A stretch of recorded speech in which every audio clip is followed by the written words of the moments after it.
This is Algebra 2B, Probability Lesson 2, Independent Events. So we've already looked at basic probabilities, probability of one thing happening. So now we're going to look at two things happening.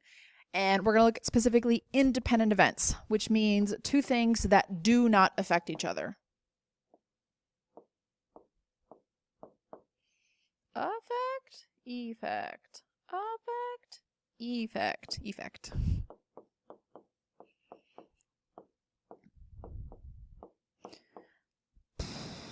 Easiest example would be like flipping a coin. You flip a coin, you got a 50% chance of getting heads, 50% chance of getting tails. Doesn't matter what you got the first time, still 50% the second time, still 50% the third time. Anytime you flip a coin, same chance, independent. Doesn't matter what you get the first time. People think you flip a heads, flip a heads, flip a heads, flip a heads. You're due to get a tails. Nope. Still 50% chance of getting a heads. Still 50% chance of getting a tails. Same thing with replacement.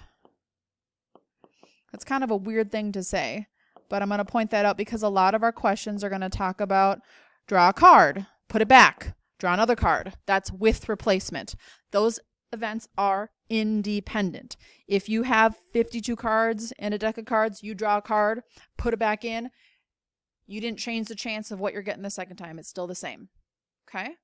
The multiplication rule for independent events to get the probability of two things. So the probability of event A and event B. All you do is multiply them together. Hence the name multiplication rule times the probability of B.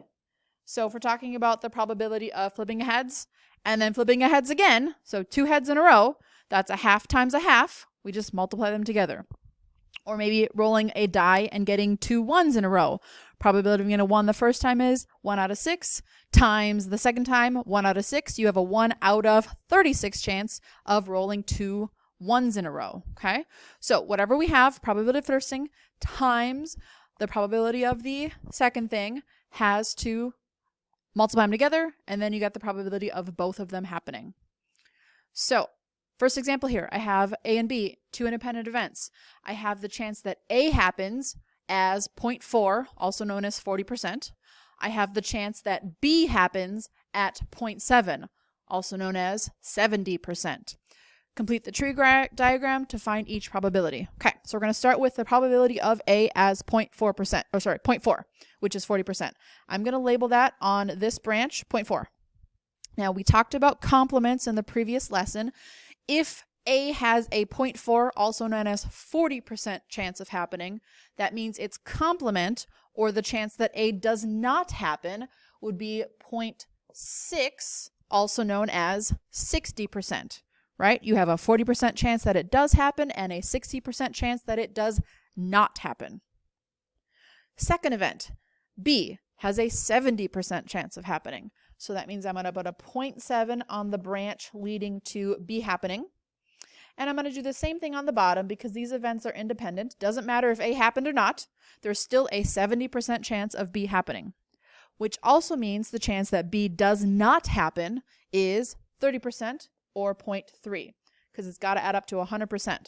So 0.7, 0.3, that's one whole or 100%. 0.7, 0.3, again, 100% or one whole. So now if I want the chance that A and B both happen, the probability of A and B, I need to multiply the probability that A happens times the probability that B happens. So I'm doing 0.4 times 0.7, which I know is 0.28. So there is a 28% chance of both A and B happening. Well, what is the chance that A happens, but B does not? Okay, the probability that A happens and B does not. We're going to multiply along the path that gets us through A happening and B not happening. So that's 0.3 times 0.4. There is a 12% chance that A happens, but B does not. Two more paths to follow. Third, what is the chance that A does not happen, but B does happen? Okay, So there is a 60% chance that A does not happen times the 70% chance that B does happen. 7 times 6, that is a 42% chance that A does not happen, but B does. And finally, what is the probability that neither A nor B happen? Okay, not A and not B means the same as neither A nor B. That is a 60% chance times a 30% chance. That gives us an 18% chance. Now, this represents all 4 possible outcomes. So if you were to add these together, 0.28 plus 0.12 plus 0.42 plus 0.18, that should give you 1 whole, because that is all the possibilities, 100% or 1 whole. Okay? And that looks good. Letter B. What is the probability of flipping a head on a coin and rolling a 4 on a die? Okay, so we're looking at 2 independent events. The outcome on your coin flip does not impact your roll on your die. So I'm going to look at the probability of event A, which is getting a head, and the probability of rolling a 4 on a die, and then I'm going to multiply them together, okay? I'm going to write it out, probability of getting a head times the probability of rolling a 4, just so I know what I'm looking at. A head on a coin is 1/2. A 4 on a die is 1/6. And multiplying fractions is nice because you just go straight across. On the top, 1 times 1 is still a 1. In the denominator, 6 times 2 is 12. So there is a 1 in 12 chance of flipping a head and rolling a 4. And example C, a jar contains 4 red marbles and 3 green marbles. Find the probability of drawing a red, replacing it, drawing a green, replacing it, drawing a red. So because I have 3 events happening, I'm going to be multiplying 3 fractions together. So first, I need the chance of getting a red.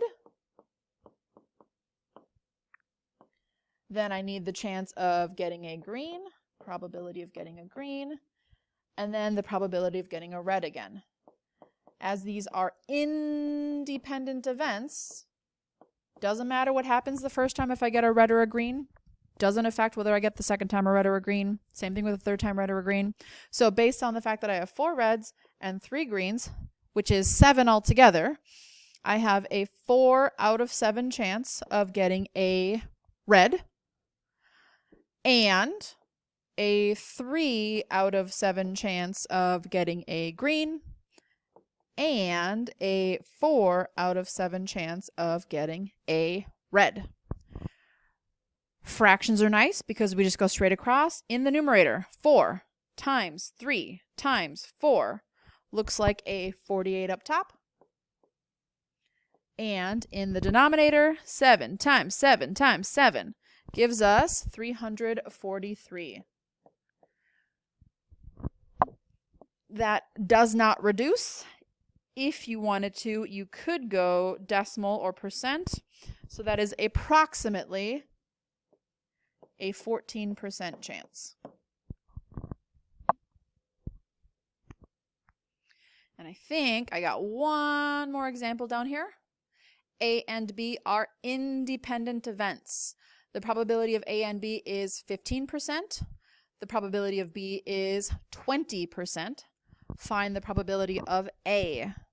Going back to my formula, the probability of A times the probability of B would give me the probability of A and B.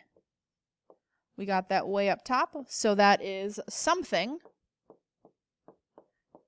times 0.2 equals 0.15. We can divide both sides by 0.2 to undo this multiplication here. 0.15 divided by 0.2 tells me that the probability of A is 0.75 or 75% if you like them percents better. That is all we have for the notes on this lesson. Good luck on the exercises, and please let me know if you have any questions.